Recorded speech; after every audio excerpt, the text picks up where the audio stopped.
할렐루야. 예배 자리에 나온 여러분을 환영하고 축복합니다. 우리 함께 찬양하시면서 주님 사랑하는 마음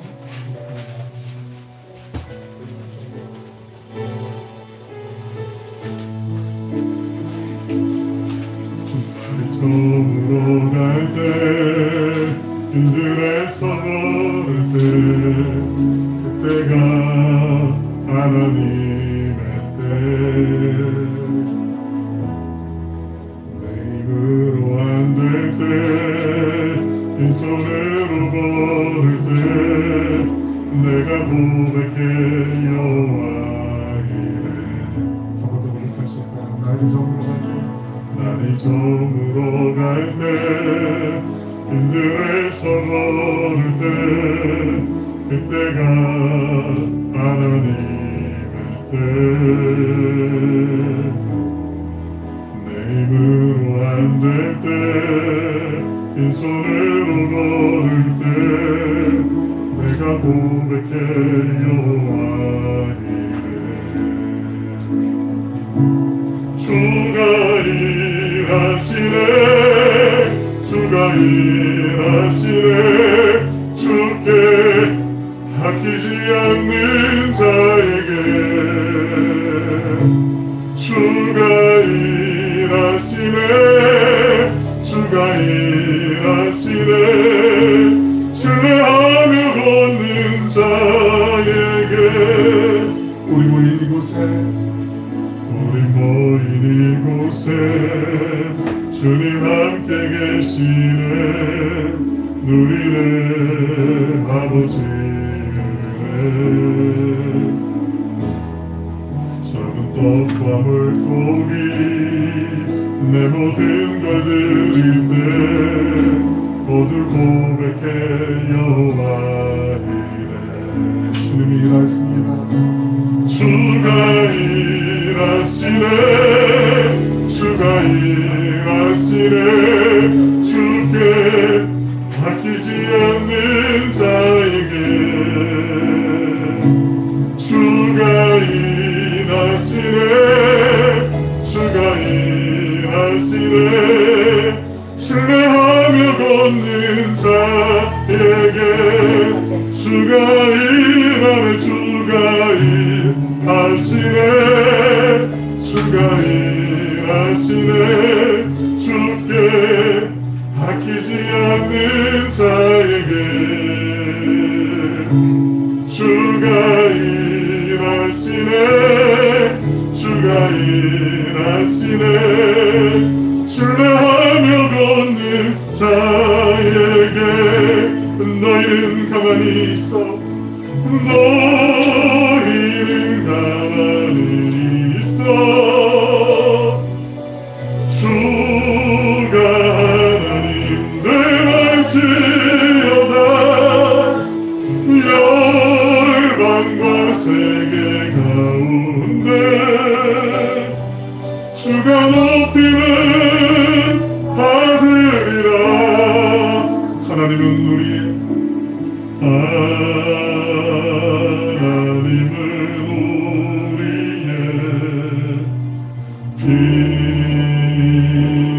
피난처가 되시며 환난 중에 우리의 힘과 도움이시라. 하나님은 우리의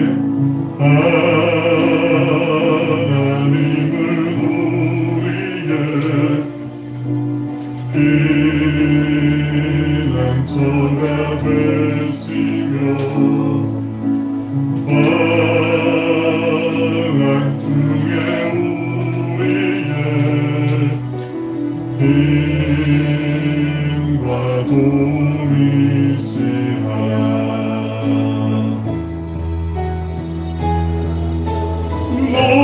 너희는 가만히 있어, 주가 하나님 되갈지어다, 열방과 세계 가운데 주가 높이는 받으리라. 사랑합니다. 사랑합니다. 내 아버지 찬양합니다. 내 험난 다요 선포합니다. 예수 그리스도 주님 오심을 기다리며. 우리 이 자리 같이 한번 기도하길 원합니다. 다사다난했던 2020년이 지나가고 이제 2021년을 맞이했는데, 오늘 이 자리에 신년주일로 우리를 예배 자리로 불러주시고, 또 가정에서 있는 곳에서 또 온라인으로 함께 예배에 동참하는 우리 모든 온라인으로 함께 하시는 우리 오늘의 모든 믿음의 형제자매들, 이 시간 한번 같이 기도하길 원합니다. 하나님, 주님이 주신 영원하신 2021년도 주님이 우리를 통하여서 이루어주실 그 비전을 바라보며, 하나님 우리를 통하여서 이루실 그 선한 역사를 기대하며 또 기도하며 믿음으로 말씀을 붙잡고 순종하며 달려가길 원합니다. 하나님, 내 힘으로 내 능력으로 하는 것이 아니라 하나님이 부어주시는 그 성령의 기름 부으심, 그 권능으로 주님의 권세로 주님의 인도하심으로 나아가길 원하오니, 하나님 나를 붙잡아 주시고 우리의 가정을 지켜주시고 우리의 생업의 현장 가운데 하나님 영광 나타나게 하여 주시며, 우리 교회를 통하여서 하나님 주고 좋아하는 많은 영혼들이 주님께로 돌아오는 아름답고 복된 부흥의 역사가 나타날 수 있도록 하나님 우리를 붙잡아 주시옵소서. 주님 승리하는 2021년 되게 하여 주시옵소서. 우리 같이 한번 기도하겠습니다. 사랑하고 풍성하시고 자비로우신 아버지 하나님, 귀하고 복된 나라 허락하여 주시고 2021년도 우리에게 허락하신 이 새로운 하늘을 주님 앞에 예배드리며 시작하게 하시니 감사드립니다.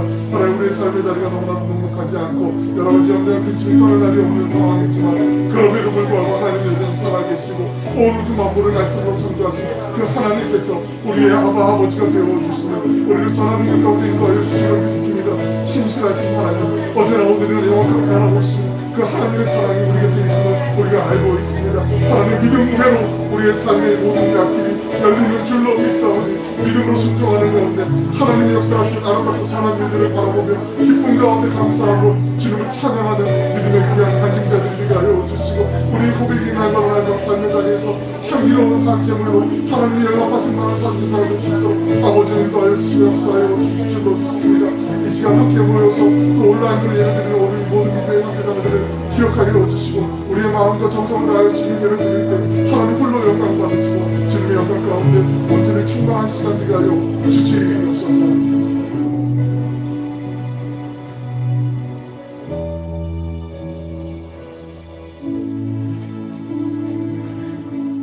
함께 자리에서 일어나셔서 마음과 뜻과 정성을 모두어 성탄을 두 번째 맞이하는 주일이자 신년주일 예배를 하나님께 올려드리겠습니다.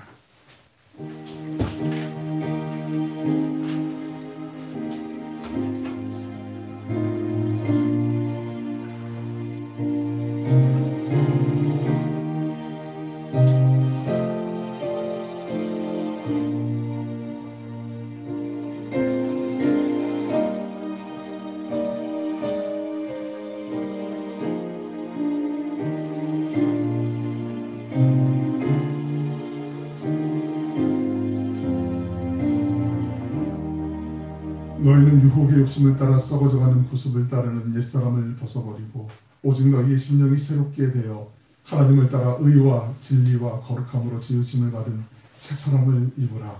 참 좋으신 아버지 하나님, 2021년도 신년주일로 예배의 자리에 우리를 불러주시고 또 각자의 처소에서 함께 온라인으로 이 예배의 자리에 동참하게 하시니 감사드립니다. 우리가 주님을 향해 마음을 열고 주님의 음성을 사모하는 가운데 찬양하며 기도하며 주님의 말씀을 상고하는 가운데 예배를 드립니다. 하나님, 우리의 마음 가운데 좌정하여 주시고 주님 예비하신 하늘의 은혜로 충만하게 덧입혀 주시옵소서. 지나온 삶의 흔적들이 어땠던 간에 하나님 앞으로 주님과 함께 동행하는 이 복된 날들, 그 시간들을 소중하게 여기며 주님과 동행하는 그 행복한 동행의 기쁨이 넘치는 임마누엘의 은혜가 바로 우리 모두의 것이 되게 하여 주실 줄로 믿사오니 하나님의 선한 능력 안에서 이 예배를 통하여서 주님 만나는 우리 모두가 되게 하여 주시옵소서. 감사드리며 예수님의 이름으로 기도 올리옵나이다. 아멘.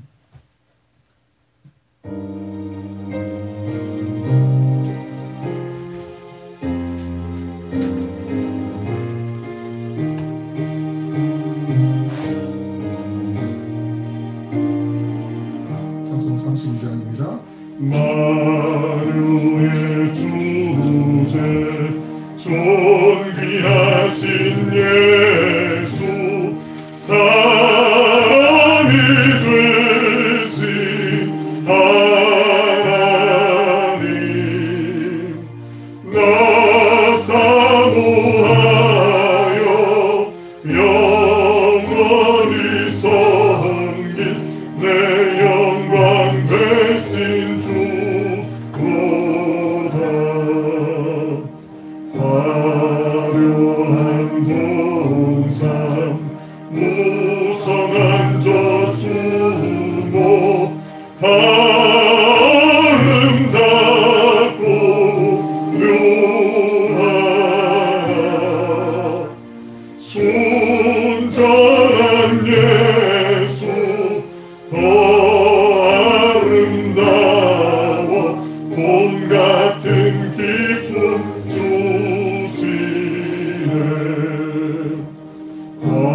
광명한 해와 명랑한 저 달빛 수많은 별들 빛나라 주 예수 빛은 더 찬란하여 참 비교할 수 없도다 아멘. 함께 참회의 기도를 드리겠습니다. 주님, 2021년의 첫 주일을 맞이하게 하시니 감사드립니다. 지난날 잘못된 죄와 허물을 벗어버리고 주님 안에서 새롭게 출발하길 원하오니 우리를 일으켜 세우실 주님만 바라보며 따라가게 하옵소서. 누구에게나 공평하게 허락하신 한 해의 시간과 각자에게 주신 은사와 능력을 세상 근심에 허비하지 않게 하시고 값없이 받았으니 필요한 이들에게 아낌없이 나누며 살게 하옵소서. 주님, 올해는 주님을 더욱 닮아가게 하시고 삶의 예배자가 되어 주님과 행복한 동행을 하게 하옵소서. 사랑이 많으신 예수님의 이름으로 기도드립니다. 아멘. 교독문 93번 새 첫 번째를 교독하겠습니다.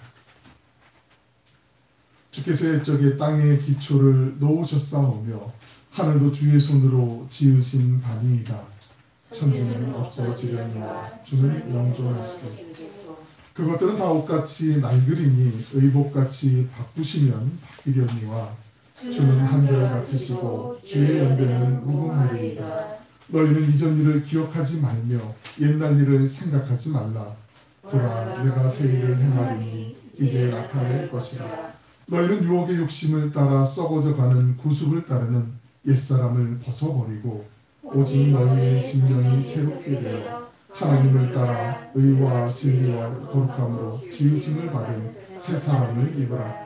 그런즉 누구든지 그리스도 안에 있으면 새로운 피조물이라. 이전 것은 지나갔으니 보라, 새 것이 되었도다. 새 계명을 너희에게 주노니 서로 사랑하라. 내가 너희를 사랑한 것 같이 너희도 서로 사랑하라. 아멘. 사도신경으로 우리 신앙을 고백하겠습니다.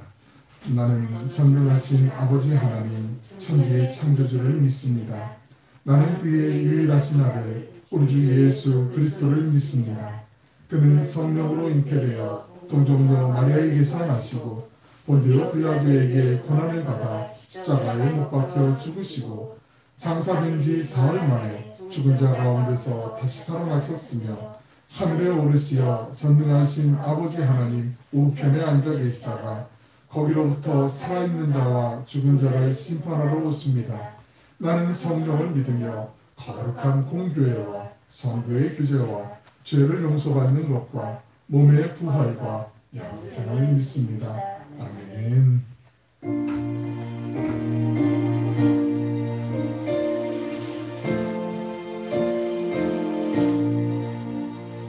이 천지가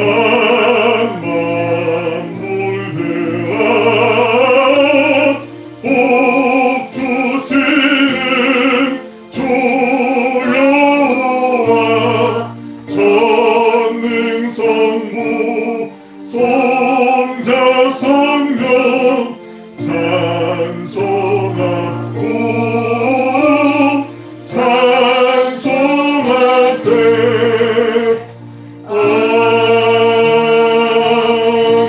아멘.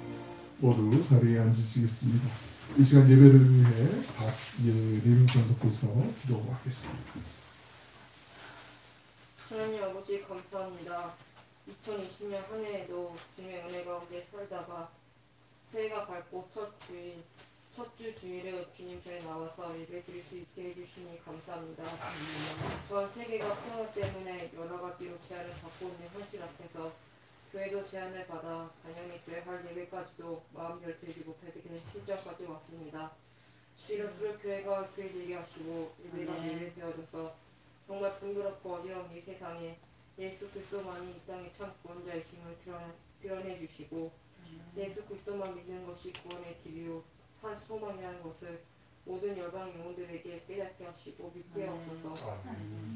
주님, 지금도 이 코로나의 위험이 있음에도 불구하고 여전히 자신의 원함과 욕망을 위해 여행을 다니며 여전히 창조주 하나님을 알지 못한 채 관역성으로 살아가고 있는 그들을 용서해 주시고 하루속히 주님께 나아와 회개하게 하소서.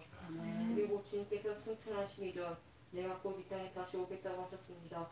그때는 지금의 코로나보다 더 위험하고도 끔찍한 일이 아니 다시는 돌이킬 수 없게 되는 일이 생기게 될 텐데 주님 오시는 그날을 기다리면서 믿는 자들이 더욱더 깨어있어 주님께 나아와 주님의 마음 품고 주님이 원하시는 삶이 무엇인지 분별하며 참된 예배자를 살게 해주세요. 이제 주님의 종의 입술을 통하여 주님의 말씀을 듣게 됩니다. 그 말씀이 거침없이 전해지는 십자가 복음의 메시지가 되게 하시고 목사님의 삶 가운데 나타나게 하시고 듣는 성도들에게도 풍성한 은혜의 삶이 되어서 세상에 나아가 어디를 가든지 복음을 부끄럽지 않는 마음으로 복음을 전할 수 있는 담대함과 지혜 안에서 살아가게 해주세요. 모든 것은 예수 그리스도의 이름으로 기도했습니다.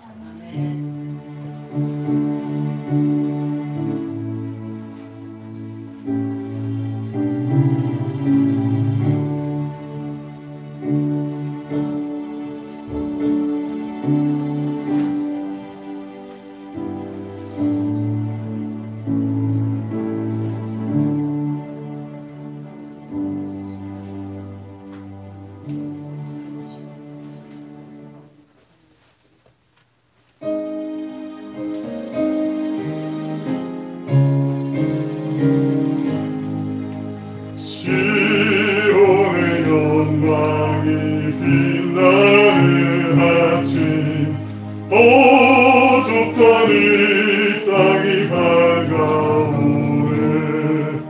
슬픔과 애통이 기쁨이 되니 시온의 영광이 비춰오네.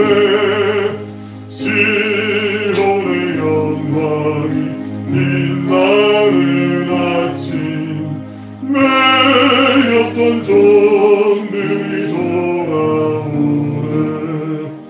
오래전 선지자 꿈꾸던 복음 만민이 다 같이 누리겠네.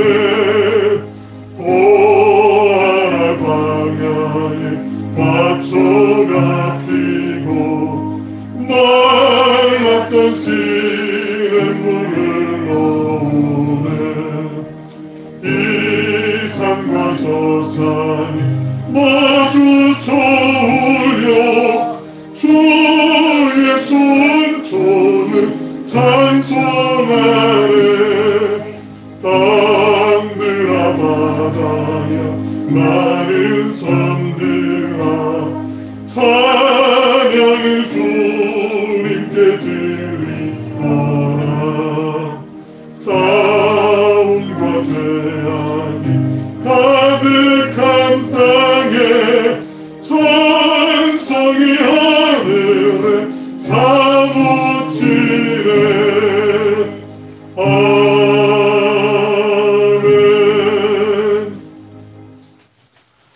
오늘 이 시간 우리에게 허락하신 하나님의 말씀은 구약성경 창세기 12장 1절로 9절의 말씀입니다. 창세기 12장 1절로 9절의 말씀을 제가 봉독해 드리겠습니다. 창세기 12장 1절로 9절입니다.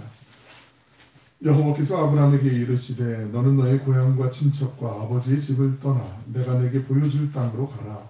내가 너로 큰 민족을 이루고 내게 복을 주어 내 이름을 창대하게 하리니 너는 복이 될지라. 너를 축복하는 자에게는 내가 복을 내리고 너를 저주하는 자에게는 내가 저주하리니 땅의 모든 족속이 너로 말미암아 복을 얻을 것이라 하신지라. 이에 아브라함이 여호와의 말씀을 따라갔고 롯도 그와 함께 갔으며 아브라함이 하란을 떠날 때에 75세였더라. 아브라함이 그의 아내 사레와 조카 롯과 하란에서 모은 모든 소유와 얻은 사람들을 이끌고 가나안 땅으로 가려고 떠나서 마침내 가나안 땅에 들어갔더라. 아브라함이 그 땅을 지나 세겜 땅 모래 상수리 나무에 이르니 그때에 가나안 사람이 그 땅에 거주하였더라. 여호와께서 아브라함에게 나타나 이르시되 내가 이 땅을 내 자손에게 주리라 하신지라. 자기에게 나타나신 여호와께 그가 그곳에서 제단을 쌓고 거기서 베델 동쪽 산으로 옮겨 장막을 치니 서쪽은 베델이요 동쪽은 아이라. 그가 그곳에서 여호와께 제단을 쌓고 여호와의 이름을 부르니 점점 남방으로 옮겨갔더라. 아멘. 할렐루야. 2021년 새로운 한 해가 밝았습니다. 하나님께 예배드리기 위해서 전에서 또 하나님 예배하신 그 저는 아니어도 또 처한 곳에서 가정에서 함께 온라인으로 예배드리는 모든 분들에게 주님의 풍성한 은혜가 더하시길 축원합니다. 주중에 또 추위가 더 심해진다고 그래요. 갑자기 날씨가 추워져서 동해 지역은 그렇게 겨울에 춥지 않게 잘 넘어갔었던 것 같은데 그래서 아마 건강도 더 많이 유념하셔야 될 것 같은데 잘 이겨내시길 또 축복합니다. 저는 오늘부터 한 3개월 정도 이제 아브라함의 이야기를 좀 설교를 좀 쭉 시리즈로 하려고 합니다. 작년부터 우리는 역사상 유례가 없는 코로나19 그 팬데믹의 상황을 살아가고 있습니다. 우리가 어디로 돌파구를 찾아서 가야 될 것 같긴 한데 그 방향이나 목적지가 분명하지 않은 하루하루를 살아가고 있죠. 남녀노소를 불문하고 불안한 마음 그리고 우울한 마음을 호소하는 분들이 많이 있습니다. 코로나 불교라는 게 이제는 생소한 말도 아니잖아요. 마음의 여유가 사라지는 날들도 자주 접하게 됩니다.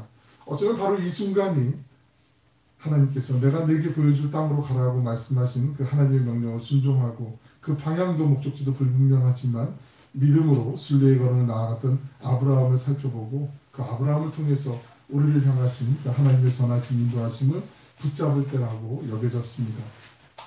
또한 제게는 아브라함의 이야기가 남 얘기 같지가 않아요. 약 한 달 전에 이제 개척한 지 2년 3개월 지난 우리 교회에 부임해서 교회 이름도 바꾸고 소소한 안팎의 정리를 하면서 그 지나온 과정들을 연말에 이제 한번 돌아봤습니다. 짧은 기간 동안 개척이나 다름없이 준비하고 이렇게 시간이 지나갔는데 예상 밖의 일들을 경험하게 되면서 그 중형교회 그래도 수석 부목사로 그냥 특별한 문제 없이 그냥 안정적으로 사역을 하다가 나이 50에 새롭게 이제 교회를 시작하게 되는 그 교회를 통해서 아브라함의 마음이 바로 이런 마음이 아니었을까 하는 그런 생각을 좀 개인적으로 해봤어요. 말씀을 준비하고 또 선포하는 동안 이 기간 동안에 우리 예림자매 아까 기도하면서 참 마음의 감동 큰 울림을 줬는데 저도 삶 속에서 그 아름다운 열매들이 나타나기를 원하고 하나님의 뜻 안에서 제 믿음도 좀 자라나기를 원해요. 그리고 함께 하시는 우리 성도 한 분 한 분이 하나님 믿는 믿음 안에서 또 복된 믿음의 걸음 아름다운 또 열매를 맺어가시길 주님의 이름 간절히 축복합니다. 그 가슴 설레는 기대감으로 그 기도하는 마음으로 그 발걸음을 오늘 시작하려고 합니다. 우리 본문 12장 1절 한번 같이 읽어보실까요? 창세기 12장 1절입니다. 시작. 여호와께서 아브라함에게 이르시되 너는 너의 고향과 친척과 아멘. 아브라함이 하나님과 대화를 통해서 시작한 게 아니죠. 하나님께서 아브라함에게 먼저 찾아오시는 말씀을 하세요. 하나님은 순전히 하나님의 선택을 받아서 하나님과 교제를 시작하길 원하시는 거죠. 아브라함이 다른 사람보다 뛰어난 뭐가 있어서 하나님이 그를 찾아오신 거 아니에요. 만약에 그랬다면 성경에 설명이 있을 텐데 그런 게 없습니다. 우리가 살아가면서 하나님을 만나고 구원을 받는 은혜가 있잖아요. 구원은 전적으로 하나님의 은혜와 그분의 부르심으로 시작이 되죠. 우리 앞에 먼저 찾아오신 그 하나님이 계셔야 구원이 이제 시작이 되는 거 아니겠습니까? 내가 어떤 구원받을 만한 자격이 있어서 구원을 받는 게 아니잖아요. 우리가 살아가면서 우리 인생에 가장 중요한 것이 무엇을 어떤 일들을 이루어가느냐 뭘 했느냐가 아니고요. 누구를 만나느냐예요. 그런 의미에서 우리의 인생의 최고의 날은요, 하나님을 만나는 날인 줄로 믿습니다. 하나님이 우리에게 찾아오시면 그 순간 우리의 인생이요, 절망에서 소망으로 바뀌게 됩니다. 죽음에서 생명으로 거듭나게 되죠. 그리고 우리에게 찾아오신 그 하나님이 말씀하시는 거죠. 하나님의 말씀이 내게 임하는 순간부터 믿음의 역사가, 선한 역사가 시작이 되죠. 로마서 10장 17절에 있는 말씀을 한번 같이 읽어보실까요? 시작. 그러므로 믿음은 들음에서 나며 들음은 그리스도의 말씀으로 말미암았느니라. 아멘. 하나님께서 말씀을 통해서 행하시는 것은 첫 번째로 나를 죄에서 불러내어서 구원하시는 거예요. 그리고 두 번째로 그 말씀을 통해서 내 인생의 목적과 사명을 주세요. 나를 구원해 주시고 사명을 주세요. 그리고 세 번째로 그 사명을 감당할 수 있는 능력을 허락하세요. 하나님은 우리를 찾아오셔서 구원해 주시고 사명을 주시고 사명을 감당할 능력을 주신다는 거죠. 잘 기억하세요. 구원해 주시고 사명을 주시고 사명을 감당할 능력을 주시는 하나님이시라는 거죠. 어느 누구도 예외가 없이 다 동일하게 적용이 돼요. 정도의 차이는 있고 상황의 차이는 있을지 몰라도 우리를 구원해 주신 하나님이 우리를 사명의 자리로 불러주시고 사명을 감당할 수 있는 능력을 주세요. 그러니까 내가 하는 거 아니에요. 하나님께 그냥 우리는 기대기만 하면 돼요. 하나님께 그냥 의지하기만 하면 돼요. 맡기면 되는 거지. 새로운 약속의 땅을 가려면요, 전제 조건이 있는데요, 떠나야 알아요. 떠나지 않고 그 자리에 머물면서 약속의 땅으로 이게 뭐 공간 이동을 해서 한동안 있지, 그 자리에 머무를 수는 없잖아요. 떠나야지 새로운 곳으로 가잖아요. 죄악된 과거를 떠나야 복된 미래로 갈 수 있다는 거죠. 하나님께서 아브라함에게 너의 고향과 친척과 아버지의 집을 떠나라고 말씀하세요. 근데 여기서 우리가 한 가지 오해해서는 안 되는 게 있죠. 잘 아시는 것처럼 이 말씀이 고향을 버리거나 불효하라는 말이 아니라는 거 잘 아시죠? 하나님의 길을 가는 것을 막는 나의 그 옛사람의 사슬을 과감히 끊어버리라는 말씀이죠. 진정한 믿음은 우리를 이렇게 앞밖으로 둘러싸고 있는 그 죄의 환경으로부터 완전히 차단되는 거, 떠나는 거, 분리되는 거죠. 우리는 살면서 의리 때문에, 정 때문에, 그냥 익숙하기 때문에 좀처럼 그 자리를 그냥 웬만하면 그냥 가, 은혜로 가, 막 이러면서 그냥 떠나지 못할 때가 있어요. 하지만 죄악의 자리에 머무는 사람을 하나님이 쓰실 수는 없잖아요. 하나님께 복을 받고 쓰임 받으려면 하나님이 원하시는 자리로 우리가 힘들어도 자리를 옮겨야 되잖아요. 기독교인이 아닌 사람들, 남자들이 특히 그 유학을 가거나 직장 때문에 외국에 나가게 되면은 크리스찬이 되는 경우들이 종종 있어요. 많이 있어요. 여기서는 한국은 잘 아시지만은 그 코로나 상황 때문에 지금 뭐 밤에 이제 영업도 단속하고 뭐 제한을 하고 그러지만 한국만큼 놀기 좋은 곳이 없다고 그래요. 실제로 뭐 외국에는 상점들이 저녁 뭐 8, 9시 되면 다 문 닫고 웬만한 뭐 이렇게 관광지 아니면은 거의 다 일찍 퇴근해서 집에 들어가고 그러잖아요. 그래서 이 한국은 아주 재밌는 지역이고 미국은 재미없는 천국이고 뭐 이런 얘기도 있는데 막 놀 게 너무나 많아요. 그러니까 유혹에 빠질 것들도 너무나 많이 있단 말이에요. 근데 외국에 나가서 공부하고 이런 사람들이 한국 음식도 그립고 고향 생각도 나고 사람들도 뭐 말도 잘 안 통하니까 처음에는 막 서먹서먹하고 그러는데 그나마 사람들을 만날 수 있는 부비런덕을 찾는 게 교회거든요. 교회 가면 예배 끝나고 같이 식사도 주고 한국 음식도 오랜만에 먹어보고 김치도 먹고 그리고 사람들 만나서 또 살가웠게 또 얘기도 나누고 그러다가 또 신앙이 그 자리에 마음속에 심겨지고 그리고 하나님 만나게 되고 그래서 하나님을 영접하고 예수님을 영접하고 하나님의 자녀가 되는 그런 복을 받는 남자들이 꽤 많이 있어요. 어쩌면 그분들에게는 이 한국 땅이 아닌 새로운 곳으로 도전을 하기 위해서 떠난 곳이지 약속의 땅인지도 모르죠. 아브라함에게도 그랬어요. 하나님께서 아브라함을 부르실 때 아브라함의 아버지 데라는 잘 아시는 것처럼 우상을 만들어서 깎아서 팔던 사람이었잖아요. 장사가 순창이 잘 됐나 봐요. 꽤 괜찮았거든요. 그런데 그 안주했던 그 자리에서 그리고 우상과 음란과 풍력이 가득했던 갈대아 우르 지역에 계속 있어서는 하나님께 복을 받고 그 복을 열방으로 흘려보내는 믿음의 조상이 될 수가 없었기 때문에 하나님께서 그의 아브라함의 터를 옮겨주신 거죠. 인간적인 어떤 지지, 인간적인 안전지대, 인간적인 버팀목을 떠나야 할 때는 단호히 끊고 떠나기를 원하셨던 거죠. 떠나지 않으려고 버티면 하나님이 또 강권에서 또 옮겨주시기도 해요. 내가 내게 보여줄 땅으로 가라는 명령은요, 이게 참 황당한 거죠. 잘 아시지만 보여준 땅이 아니에요. 보여줄 땅이에요. 어딘지 한번 가보고 판단해서 이렇게 가는 게 아니고요. 하나님 그 말씀만 믿고 따라가는 거잖아요. 요즘처럼 뭐 좋은 뭐 내비게이션도 없고 지도도 없어요. 어디로 갈지 모르고 그냥 나갔던 거죠. 모든 것을 버리고 떠나라 하면서 목적지가 어딘지 그 가는 길이 여전히 얼마나 힘들 것인지 시간이 얼마나 걸릴 것인지 짐을 얼마나 꾸려야 되는지 설명이 전혀 없어요. 뭐 어디 잠깐 뭐 놀러 가려고 여행 가려고 해도 휴가를 가려고 해도 뭐 보따리 싸고 필요한 거 막 준비하고 챙기기 바쁘잖아요. 근데 그런 거 전혀 안내가 없어요. 아무것도 모르는 상태에서 아브라함은 하나님께 순종을 하지요. 믿음은 모든 것이 불투명한 상태에서도 하나님 말씀만 의지하며 가는 것인 줄로 믿습니다. 우리가 즐겨 부르는 찬송가 304장 그 크신 하나님의 사랑 좋아들 하시잖아요. 이 찬송시가 원래 그 유대인들의 전승 가운데 나타나는 전통적인 시를 3절에 있는 시 하늘을 두루마리 쌓고 바다를 먹는 삼아도 그 크신 하나님의 사랑 다 기록할 수 없겠네 그 찬양인데 그 찬양을 나중에 레흐만이라는 목사님이 시를 더 첨가해서 아름다운 찬양을 만들었어요.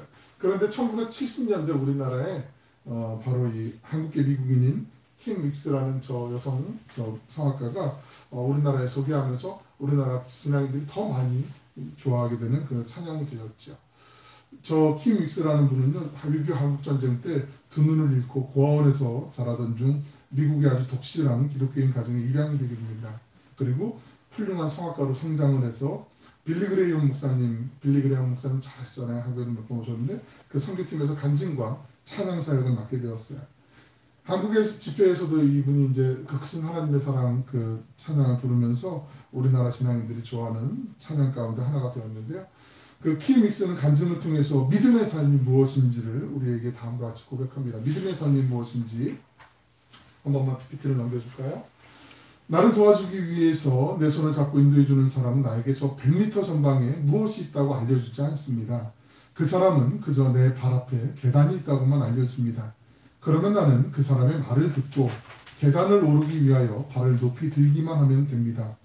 믿을 만한 안내자에게 나의 발걸음을 맡기고 한 걸음 한 걸음 따라가다 보면 내가 가야 할 목적지에 도착하게 됩니다. 우리는 10년, 20년 후의 일을 알지 못합니다. 또 알아야 할 필요도 없습니다.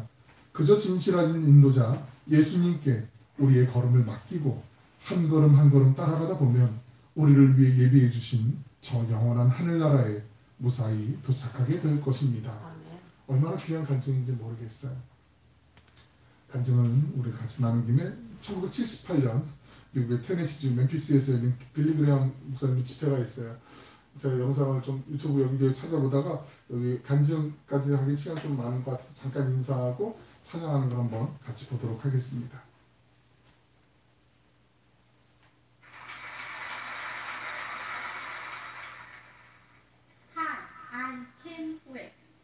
We've had a super day today here in my hometown, Memphis. I was privileged to go with Mr. Graham to the prison, all the other uncles on the team, when I was 12 years old. The love of God, how rich and pure. The love of God is great as far, and tongue or pen can never tell.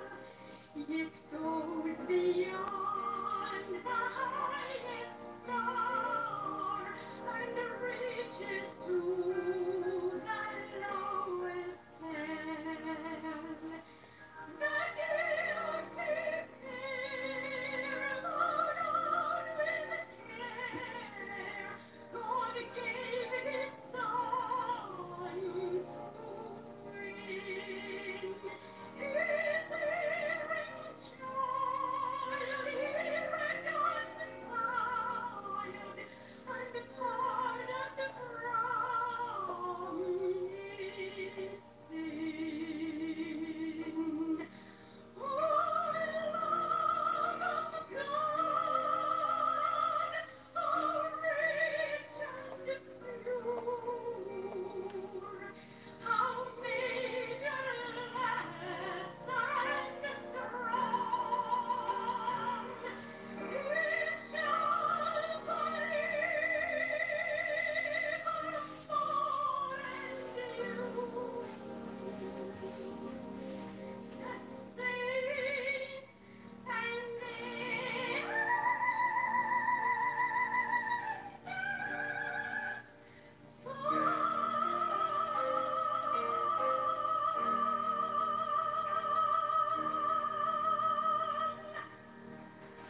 우리 하나님께 영광의 박수 한번 올려드리겠습니다.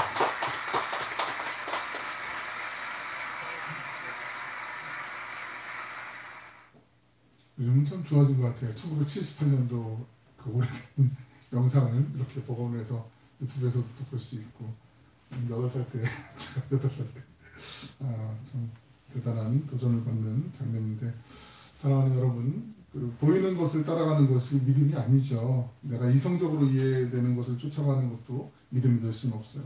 히브리서 11장 1절에 있는 말씀입니다. 잘 아시는 것처럼 믿음은 바라는 것들의 실상이요 보이지 않는 것들의 증거라고 말씀하고 있어요. 하나님께서 우리를 부르실 때 주님을 믿고 따라오기만을 바라고 계시죠. 우리를 무시해서가 아니에요. 사랑하시기 때문에 설명해 주시는 게 아니라 신실한 약속을 해줘요. 설명을 다 들으면 오히려 걱정될 때가 있어요. 염려될 때가 있어요. 여러분 그 병원에 혹시 가족이나 누가 입원했을 때 요즘은 그 어느 정도 치료의 과정에 대해서 고지도 해주고 설명을 해주잖아요. 근데 그 치료하는 게 때로는 그 상상만 해도 저렇게 끔찍하게 해야 되나 싶은 그런 얘기를 듣게 되는 경우들도 있거든요. 그냥 믿고 맡기면서 그냥 잘 좀 치료해 주세요. 기도하겠습니다. 이게 오히려 많은 편할세가 있어요. 어린 아이들에게 이해할 수 있는 폭이 너무나 제한적이기 때문에 어른들이 아무리 쉽게 설명을 해주려고 해도 아이들이 이해 못하는 부분들이 있는 것처럼 하나님이 우리에게 따라오라고 말씀하셨을 땐 하나님의 뜻이 계시고 계획이 계시고 섭리가 있고 그 속에서 안전하게 우리를 이끌어 주시는 줄로 믿습니다. 우리가 가야 할 약속의 땅이 어느 곳인지 정확히 모르지만 복된 땅임을 믿으시기 바랍니다. 우리 각자의 기대를 초월하는 최고의 미래가 우리를 기다릴 것입니다. 아브라함에게 주셨던 약속의 땅 가나안은요 모든 신앙인 한 사람 한 사람이 믿음으로 차지해야 할 사명의 자리를 또 상징하기도 해요. 여러분 부르심에는 두 가지가 있습니다. 하나는 구원해 주시는 그 구원의 부르심이고요. 또 하나는 사명의 부르심이에요. 아까 처음에 하나님이 우리를 찾아오셨을 때 구원해 주시고 그리고 사명을 주시고 사명을 감당할 수 있는 능력을 주신다라고 말씀드렸잖아요. 구원에는 특히 부르심에는 두 가지가 있어요. 우리를 구원해 주시기 위해서 하나님이 우리를 불러주세요. 찾아와 주세요. 그리고 또 한 가지는 사명의 자리를 주시기 위해서 우리를 불러주세요. 이 세상 최고의 행복이 뭔지 아시죠? 예수님 믿는 거잖아요. 예수님 믿고 하나님의 자녀가 되고 천국 가는 거잖아요. 그죠? 그거보다 더 큰 행복이 있나요? 더 큰 복이 있나요? 있으면 좀 알려줘 보세요. 가장 큰 행복을 얻었을 때, 그럼 예수님 믿었을 때 하나님이 가장 크니까 더 이상 이 땅에서 이룰 게 없잖아요. 그럼 우리를 천국으로 데려가셔야 되잖아요. 그래서 이 땅에 살게 하시는 이유가요. 딱 하나 사명이기 때문에 살게 하시는 거예요. 우리가 이 땅에 남아서 살아서 해야 할 일이 있기 때문에 하나님 우리를 살게 하시는 거예요. 삶은 생명은 살라는 명령이잖아요. 이 땅에서 살게 하신 분명한 이유가 있다는 거죠. 하나님이 우리를 살려주신 그 의의 가운데 하나님의 가장 큰 이유, 사명을 주신 자리가 우리 각자에게 누구에게나 있습니다. 그 상황이 조금씩 다를 수는 있고요. 그 장소가 다를 수는 있고 처한 위치가 다를 수는 있어요. 하지만 분명한 것은 우리를 구원해 주시고 하나님은 우리에게 사명을 주세요. 같은 맥락에서 하나님이 아브라함을 갈대아 우르에서 불러내신 것은요.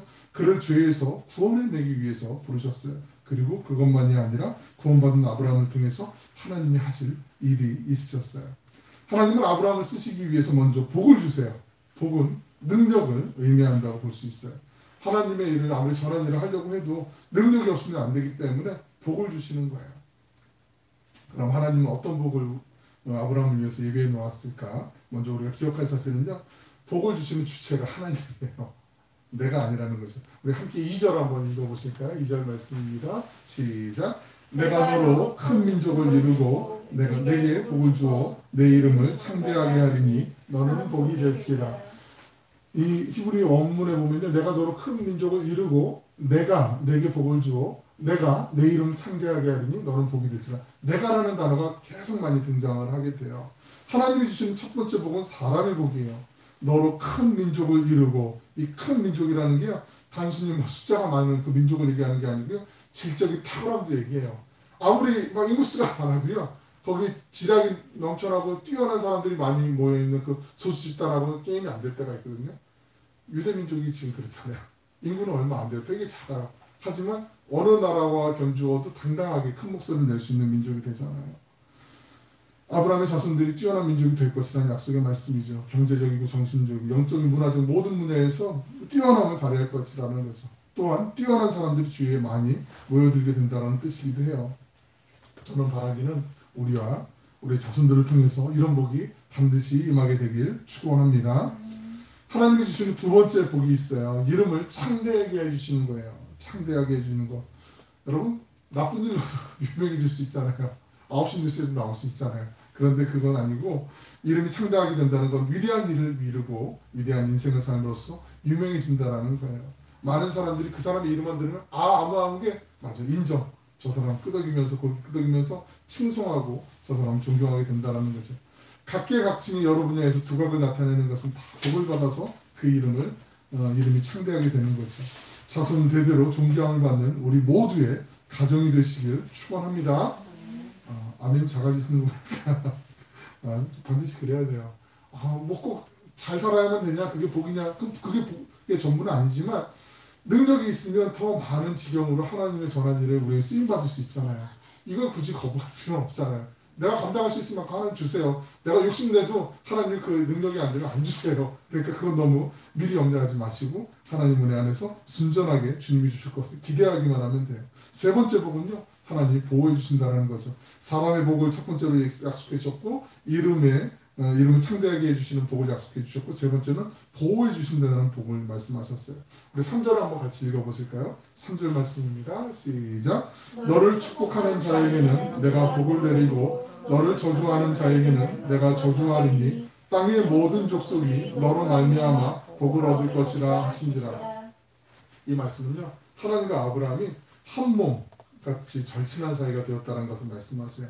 누구든지 아브라함을 축복하면 하나님을 높이는 것이 되니까 복을 받게 되고 아브라함을 저주하면 하나님을 저주하는 게 되니까 하나님의 저주를 받을 거라는 말씀이죠. 이게 되게 무서운 말씀이기도 하죠. 하나님은 아브라함과 공동 운명체임을 밝히는 것이죠. 하나님의 자녀가 된 우리도 하나님과 공동 운명체임을 믿어야 하죠. 하나님이 우리의 걸음마다 지켜주시죠. 사망의 음침한 골짜기를 거둔다 할지라도 낮의 해와 밤의 달이 상치 않도록 하나님 우리와 함께 계셔서 지켜주시겠다라는 말씀이에요. 하나님께서 이토록 큰 복을 아브라함에게 주시는데 하늘의 목적, 거룩한 사명이 있기 때문에 이걸 주시는 거예요. 열방을 향한 복의 통로가 되기 위해서 하나님이 이 복을 주셨다라는 거죠. 3절 하반절을 보시면 땅의 모든 족속이 너로 말미암아 복을 얻을 것이라고 말씀하시고 있어요. 복은 아브라함만을 위한 게 아니고 이타적인 거예요. 다른 이들을 위해서, 다른 사람들을 위해서 아브라함을 비롯해 우리 모두가 복의 종착역이 아니라 복의 통로가 되어야 할 줄로 믿습니다. 4절과 5절에 있는 말씀도 한번 같이 읽어보실까요? 4절 5절입니다. 4절 5절 한번 넘겨보실까요? PPT 한번 더 넘겨볼까요? 시작. 이에 아브라함이 여호와의 말씀을 따라갔고 롯도 그와 함께 갔으며 아브라함이 하란을 떠날 때에 75세였더라. 5절이요. 아브라함이 그 안에 사랴와 조카 롯과 하란에서 모은 모든 소유와 얻은 사람들을 이끌고 가나안 땅으로 가려고 떠나서 마침내 가나안 땅에 들어갔더라. 아브라함은 하나님의 말씀이 떨어지자 순종하고 길을 떠났습니다. 믿음은 말씀대로 행동하는 거죠. 아브라함의 위대함은요, 이 즉각적인 순종이에요. 우리도 하나님의 말씀이 임할 때 순종하는 복이 임하는 줄로 믿습니다. 그런데 즉각적인 순종이라는 말씀이 조금은 반쪽짜리이기도 해요. 왜냐하면 아브라함이 하나님의 말씀을 들으면서 자신의 그 죄를 또 회개할 수밖에 없는 마음이 들었을 거예요. 우리가 12장 1절에서 나오는 하나님의 부르심은 사실 두 번째 부르심인 거 아시잖아요. 앞에 17장에 보시면요. 그 아브라함이 먼저 출발한 그 시점이요. 지금 여기는 하란에 머물러 있었고 갈대아 우르에서 하란까지는 먼저 가잖아요. 갈대아 우르에서 부르셨는데 하란에서 잠시 정주했단 말이죠. 그리고 다시 이제 약속의 땅으로 가게 돼요. 우리 한번 사도행전 7장 2절로 4절에 있는 말씀 한번 같이 보실까요? 사도행전 7장 2절로 4절 같이 읽어보십니다. 시작. 스데반이 이르되 여러분 두 형들이여 들으소서. 우리 조상 아브라함이 하란에 있기 전 메소포타미아에 있을 때에 영광의 하나님이 그에게 보여 이르시되 내 고향과 친척을 떠나 내가 내게 보일 땅으로 가라 하시니 아브라함이 갈대아 사람의 땅을 떠나 하란에 거하다가 그의 아버지가 죽으매 하나님이 그를 거기서 너희 지금 사는 이 땅으로 옮기셨느니라. 아버지가 죽었기 때문에 떠났다 이건 아니고요. 하나님이 찾아오셔서 떠난 거예요. 한번 그 다음 장 한번 넘겨볼까요? 지도를 한번 잠깐 보실게요. 잘 아시지만 그 우르 지역은 여기 우편의 중간에 있는 그 수메르 제국을 따라서 수메르라고도 얘기하기도 하고 여기는 메소포타미아 문명이라고 하거든요. 메소라는 게 메소포타미아가 두 단어가 합성된 말인데요. 메소는 사이라는 뜻이고 포타미아는 두 강을 얘기해요. 강 두 개 강 사이. 그러니까 티그리스 강하고 유프라데스 강 사이가 바로 메소포타미아 지역인데 거기를 수메르 왕조가 있었기 때문에 수메르 문명 지역이라고도 하고 같은 말이거든요. 그 아래에 우르가 있어요. 저희 갈대아 지역에 이 당시에 우르라는 땅이 여러 군데 있었어요. 왜 동해에도 송정동이 있고 강릉에도 송정동이 있고 송정이라는 지역이 많이 있잖아요. 그 우르라는 지역이 살기 괜찮았던 동네였나 봐요. 근데 원조는 저기 갈대아 우르예요. 그 갈대아 우르에서 이제 떠나서 가는데 이 강 옆길을 따라서 위에 하란 지역까지 올라가요. 우르는 오늘날 이라크 지역이고 저 위쪽 북부 쪽으로 이제 터키 아래쪽으로 올라가야 돼요. 근데 저기까지 거리가 약 800에서 1000km 정도 돼요. 저것도 어마어마하게 긴 거리죠. 먼 거리죠. 거기는 뭐 요즘처럼 차를 타고 간 것도 아니고요. 그냥 뭐 조아야 낙타나 아니면 뭐 말이나 걸어서 이렇게 갔을 텐데 거기까지 식솔들을 이끌고 가요.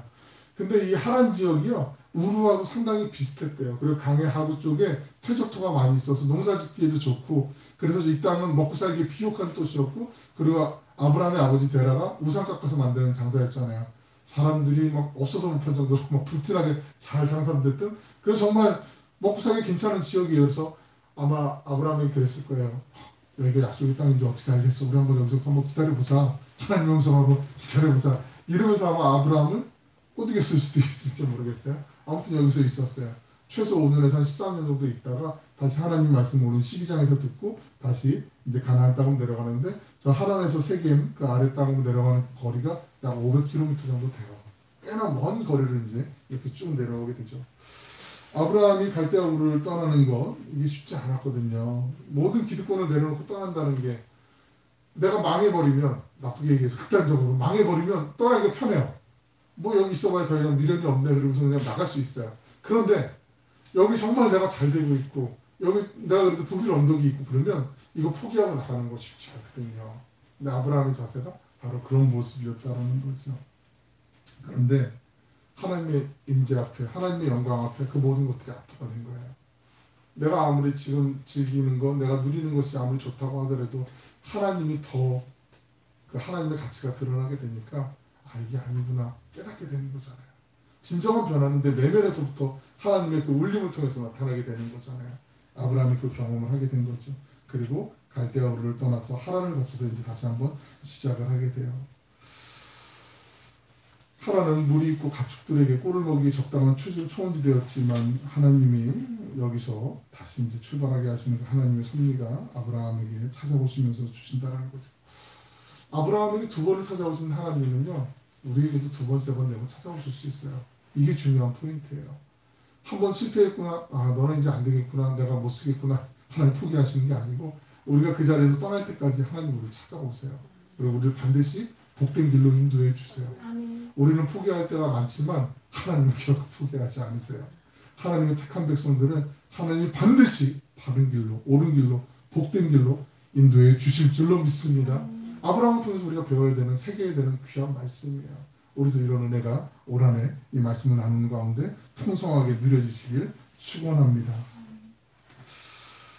어찌 보면 아브라함이 그 나이가 175세까지 살았으니까 75세는 뭐 중년의 나이라고 얘기하는데 중년보다 좀 젊은 청장년층의 나이일 수 있어요. 뭐 좀 잘 나가는 나이일 수도 있고 괜찮은 나이일 수도 있어요. 이때 이제 새로운 안정적인 때 새로운 걸 시도하는 거 참 쉽지 않죠. 그런데 아브라함이 시작을 해요. 그리고 약속의 땅에 도착해요. 아브라함의 삶이 약속의 땅에 도착하면서 두 가지를 행하게 되는데 첫 번째로 장막을 치게 되는 것과 제단을 쌓는 것을 하게 되죠. 본문 7절부터 9절까지 우리 한번 같이 읽어보실까요? 7절로 9절까지 말씀입니다. 시작. 여호와께서 아브라함에게 나타나 이르시되 내가 이 땅을 내 자손에게 주리라 하신지라. 자기에게 나타나신 여호와께 그가 그곳에서 제단을 쌓고 거기서 베델 동쪽 산으로 옮겨 장막을 치니 서쪽은 베델이요 동쪽은 아이라. 그가 그곳에서 여호와께 제단을 쌓고 여호와의 이름을 부르더니 점점 남방으로 옮겨갔다. 장막은 그 영원한 집이 아니잖아요. 옮겨 다닐 수 있는 텐트 같은 거잖아요. 그러니까 모바일 홈이잖아요. 며칠 자다가 다시 또 옮겨야 되는. 보통 이제 그 유목민들이 짐승들을 치면서 가축이 이제 꼴을 먹다가 이게 없으면 다시 이제 꼴이 있는 쪽으로 이제 움직이는 것처럼 장막은 그렇게 움직여야 되는 거잖아요. 아브라함이 어디를 가든지 장막을 쳤다는 것은 우리가 사는 이 땅에서는 우리의 인생이 나그네와 같은 인생임을 얘기하는 거예요. 우리가 새로 이사를 가서 집에 들어갈 때 장막을 치는 거고요. 학교를 옮겼을 때 장막 치는 거고요. 새롭게 뭘 시작할 때도 역시 장막을 치는 거하고 똑같은 의미가 있는 거죠. 우리는 이 땅에 살면서 수없이 많은 장막을 걷고 치고 다시 걷고 이렇게 합니다. 그때마다 믿음으로 기도하면서 담대함을 가져야 할 줄로 믿습니다. 왜냐하면 바로 그곳에 하나님의 은총이 있기 때문이죠. 아브라함이 장막만 친 게 아니라 장막을 치면서 제단도 같이 쌓았어요. 하나님을 예배한다라는 거죠. 제단을 쌓고 여호와의 이름을 부르더니라는 것은 하나님을 찬양했다는 것이고 기도했다는 것이며 하나님의 말씀을 묵상했다는 거죠. 이방인들이 사는 세상의 그 한복판에서 아브라함이 당당히 하나님을 예배하게 됐어요. 성경에 나오는 처음 예배의 모습이에요. 아브라함 일행이 움직였던 곳은요, 이스라엘의 그 남부 지역이에요. 되게 건조하고 황량한 사막지대이고요. 토박이 원주민들이 상당히 텃세가 심한 곳이에요. 그 기후나 환경이 사람들의 성격도 좀 기질도 좀 바꾸는 거 아시죠? 막 이렇게 거친 그 자연과 싸워야 되는 곳에서는 사람들의 성품도 어쩔 수 없이 살아남아야 되기 때문에 그건 거칠어져요. 근데 그냥 편안하게 그냥 늘 풍요롭게 사는 데는 마음이 조금 더 여유롭고 느긋하고 이렇게 살아가는 그 어쩔 수 없는 그 기후의 영향도 받게 돼 있는데, 이 토박이 원주민들이 상당히 드센 사람들이었거든요. 텃세가 심했거든요. 그 속에서 아브라함이 제단을 쌓고 하나님께 예배를 드렸다라는 거죠. 낯선 타향에서 온갖 고통을 겪으면서도 아브라함 얼마나 속으로 불평하고 싶었겠어요. 하나님 복을 주신다고 그랬는데 앞으로 계속 보시겠지만 이게 우리가 생각하는 가시적인 복이 아니에요. 금방 눈앞에 나타나는 복이 아니란 말이죠. 이게 정말 복이나 싶을 정도로 막 의심이 들 정도로 마음을 많이 흔들게 하는 그런 어려운 일들이 많이 있었는데, 그럼에도 불구하고 하나님이 그 약속을 다 이루어주세요. 아브라함 후손 때뿐만 아니라 아브라함 때에도 그 하나님의 약속을 이루어주신다는 거죠. 세상이 아무리 우리를 힘들게 하고 지치게 해도요, 하나님의 이름을 부르면서 찬양하고 기도해야 할 이유가 바로 여기에 있습니다. 우리가 머무는 동안 또 이동하는 동안에 어느 곳이든지 하나님을 예배하는 곳이 될 수 있고 기도하는 처소가 될 수 있어요. 차 안에서도 기도할 수 있잖아요. 차 타고 움직이면서도 하나님 앞에 기도할 수 있잖아요. 아브라함에게 말씀하셨던 하나님께서 이제 우리에게도 말씀하고 계세요. 너의 고향과 친척과 아버지의 집을 떠나서 내가 지시한 땅으로 가라. 사랑하는 여러분, 하나님은 우리에게 복이 되라고 말씀하십니다. 하나님께서 우리와 함께 하실 줄로 믿습니다. 우리가 기대하지 못했던 약속의 땅이 우리를 기다리고 있습니다. 믿음으로 순종하면서 복의 통로가 되었던 아브라함처럼 하나님의 은총이 가득한 인생, 복이 되는 우리 모두가 되실 줄로 믿습니다. 그 믿음으로 저도 기도하면서 나아갈 것이고, 우리 모두 한 분 한 분 그 믿음 안에서 또 주님이 이루어주실 그 영광을 바라보며 주님 앞에 감사의 고백을 올려드릴 수 있는 그 복된 날을 누리시는 주인공들 되시길 주님의 이름으로 간절히 축원합니다. 기도하시겠습니다. 사랑하고 풍성하신 아버지 하나님, 2020년을 벅찬 기대와 희망으로 시작하기엔 우리 앞에 놓인 코로나 팬데믹의 상황이 힘겹고 불안함을 지울 수 없는 현실이 있습니다. 하오나 주님, 믿음의 주요 우리를 온전케 하시는 인 예수님을 바라보며 절망과 타협의 자리인 하나님에서 이제 약속의 땅 가나안을 향해 나아가길 원합니다. 2021년 우리 오늘교회에 속한 모든 믿음의 형제 자매들이 주님을 향한 온전한 순종 가운데 복이 되는 은총의 주인공들이 되게 하여 주시옵소서. 세상의 가치와 기준이 아닌 하나님의 마음에 합한 의의 열매를 풍성히 맺는 삶이 되게 하여 주시옵소서. 우리를 구원하여 주시고 각자에게 맡겨주신 사명 가운데 감당할 능력도 허락하시는 하나님의 그 크신 사랑을 믿으며 세상의 한복판에서 살아계신 하나님을 찬양하는 승리자들이 되게 하여 주시옵소서. 또한 여러 가지 기도의 제목을 놓고 주님 앞에 기도하는 이들이 있습니다. 하나님 기억하여 주시고 이 어려운 시간들을 잘 이겨나가며 하나님 은혜 안에서 우리의 힘과 도움이 되시는 주님을 바라보며 힘차게 일어나는 도약의 한 해가 될 수 있도록 주님께서 주장하여 주시옵소서. 사랑이 많으신 예수님의 이름으로 기도 올리옵나이다. 아멘.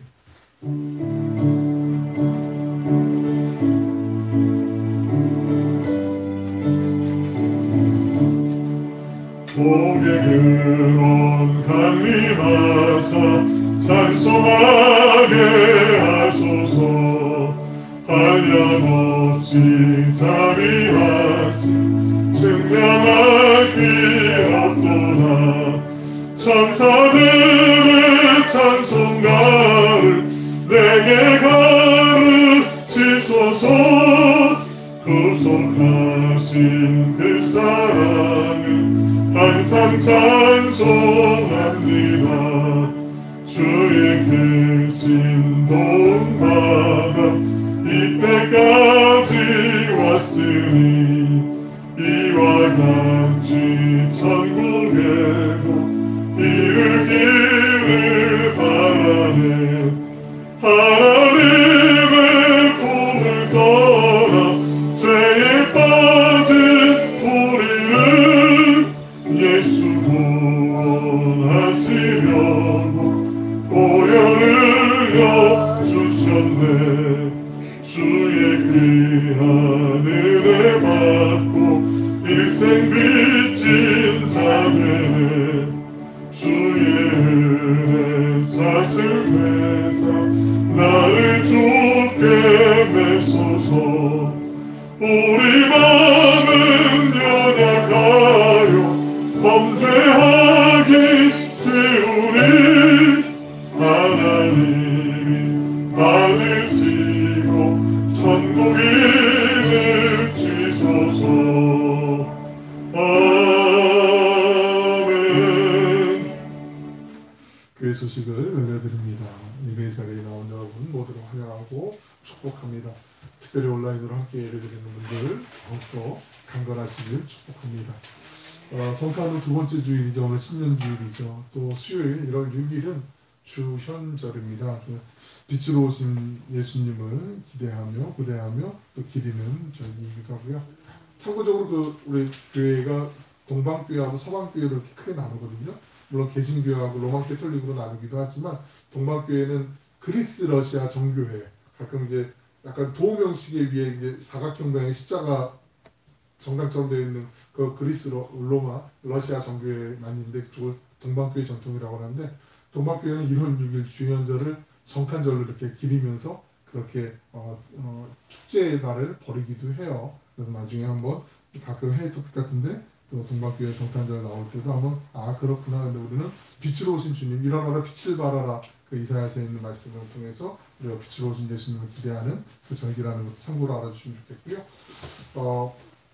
이번 주는 이렇게 주일 예배 진행되지만 다음 주부터는 수요 예배를 우리 한번 유튜브로 같이 라이브로 이렇게 하면서 다음 주일 예배하고 수요일부터 이렇게 한번 해보려고 해요.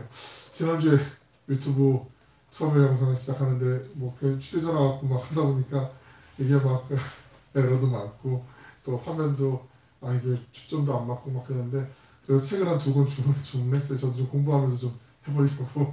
근데 뭐 그것도 또 필요하니까 하나님 또 시키시는 거라고 생각하고, 그래서 하나하나 또 저도 좀 배워가면서 더 좋은 양질의 화면으로 또 예배를 또 같이 드릴 수 있도록 그렇게 준비하겠습니다. 성교지 소식을 좀 알려드리려고 해요. 지난 우리 그렇게 때도 잠깐 얘기를 나눴지만, 올해 저희가 우리도 미자립교회고 좀 어려운 상황이지만 도움을 그래도 나눠야 되겠다라는 그 마음을 하나님이 처음부터 주셔서, 그래서 이제 필리핀의 빈민가, 마닐라 안에 그 빈민가가 있어요. 우리나라로 얘기하면 뭐 영등포 쪽방촌 같은 데라고 보시면 돼요. 지도에도 안 나와 있는 지역인데 거기서 그 교회를 섬기는 우리 신성호 그리고 신마리아 데이지 선교사님 그 가정의 이야기가 여기 게시판에 이제 부착되어 있거든요. 이 가정을 위해서 여러분 한번 기도해 주시길 바라고요. 또 사진에 잠깐 나오는데 감리교 신학대학교 부립학번 사랑하는 후배고 또 정말 좋아하는 우리 믿음의 동역자인데 현지인 사모님이에요. 거기 필리핀에서 이제 일부러 사역을 하기 위해서 거기서 영어 공부하면서 현지인 아내를 만나고 또 믿음 안에서 또 여러 번 이제 자녀를 갖기를 원했는데 늦게 하나님이 또 자녀를 허락해 주셔서 같이 거기서 이제 사역을 해요. 그러니까 한국 사람들이 가서 사역하는 것보다 현지인이 같이 하면 여러 가지 일들이 수월해지고 또 허탕치지 않고, 뒤에서 사기치는 사람들도 좀 종종 있거든요. 건물을 세우고 이럴 때 자꾸 급행료 요구하고 뭐 이것저것 필요하다 그러는데 현지인이 같이 들어가 있으면 그것만큼 또 유리한 점이 없는데 또 사모님도 열심히 거기서 빈민가 사역들을 위해서 사역을 합니다. 그래서 한번 이 앞에 선교편지 게시판에 있으니까 한번 보시고, 우리가 올해 1년 동안 이 필리핀 마닐라에 있는 문어코 교회를 위해서 기도하면서 좀 작은 거지만 사랑을 나누면서 후원하려고 해요. 그러니까 생각났을 때마다 신성호 선교사님 가정을 위해서도 기도해 주시면 감사하겠습니다. 네, 교회 달력하고 또 이제 말씀 책갈비 전도용으로 쓰시면 되겠고요. 도서관 계속 준비 중인데 여러 가지 막 관공서에 계신 분들이 지금 피로도가 너무 쌓여가지고 코로나 그 검사하는데 동원되고 막 이렇게 여기저기 본인의 일이 아닌데도 업무도 해야 되면서 다른 일 지원을 나가니까 많이들 예민해지고 있어요. 그래서 아무튼 뭐 방역하시는 분들도 그렇고 현장에서 또 간호사분들도 그렇고 동해 지역에 참 많은 분들이 이렇게 감염돼서 다들 이렇게 어려운데 우리가 이때 또 기도할 때라고 생각하고요. 기도하면 또 하나님이 그 안에서 방법을 주실 줄로 믿습니다. 같이 기도해 주세요. 자, 우리 다 함께 자리에서 일어나셔서 500 이상 찬양하시고 노래 마치도록 하겠습니다. 빛의 사자들이여 쏘가서 어둠을 물리치고 주의 진리 모르는 백성에게 복음의 빛 비춰라. 빛의 사자들이여 복음의 빛 비춰라. 괴로운 밤 밝게 비춰라. 빛의 사자들이여 사는 사역 위하여 힘을 내라. 주 함께 하시는데 주의 크신 사랑을 전파하며 복음의 빛 비춰라. 빛의 사자들이여 복음의 빛 비춰라. 죄로운 밤 밝게 비춰라. 빛의 사자들이여 주님 부탁하신 말 순종하여 이 진리 전파하라.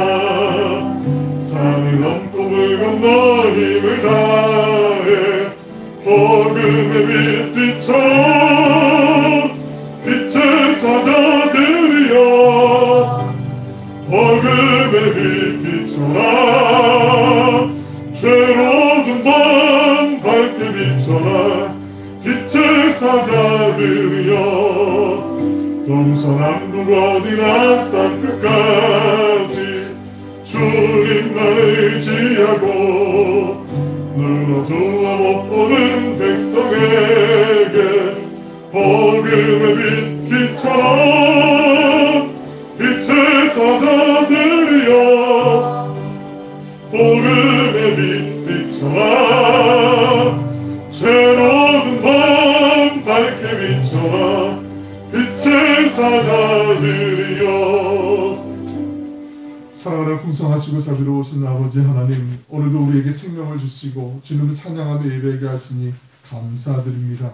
주님 앞에 마음과 정성을 다해 시간과 몸과 예물만이 아닌 우리의 삶의 전부를 드립니다. 주님, 이 세상을 살아갈 때 물질 때문에 공경에 처하지 않도록 하늘의 은혜로 함께하여 주시고 허투루 새는 곳이 없도록 우리 모두의 건강과 삶의 형편도 주님께서 지켜주시고 인도하여 주시길 원합니다. 주님 앞에 기쁨으로 헌신하는 청지기의 삶으로 하늘 순례자의 걸음으로 나아가게 하여 주시옵소서. 우리의 필요를 아시는 주님께서 주님의 선하신 방법과 능력으로 우리를 인도하심을 믿사오니 삶 가운데 핍절하지 않게 하여 주시고 드려진 예물이 하나님의 뜻에 합당하고 아름답게 선용되도록 인도하여 주시옵소서. 이제는 세상 끝날까지 우리와 함께 하심을 약속하시는 예수 그리스도의 은혜와 그 예수님을 구속의 희생제물로 내어주신 하늘아버지의 한량없는 십자가의 사랑하심과 우리가 기도할 수 없을 때조차 말할 수 없는 탄식으로 간구하시는 성령 하나님의 감화감동 충만하게 하시는 교통하심이 하나님을 믿는 믿음을 따라서 2021년 복된 주님의 길을 따르며 세상을 향해 믿음의 행진을 힘차게 출발하는 이 자리에 모인 모든 예배자들과 온라인으로 예배드리는 모든 예배자들, 그 머리머리 위에, 가정 위에, 생업의 현장 가운데, 사랑하는 조국 대한민국 위에 이제로부터 영원토록 함께하여 주시기를 간절히 축원하옵나이다. 아멘.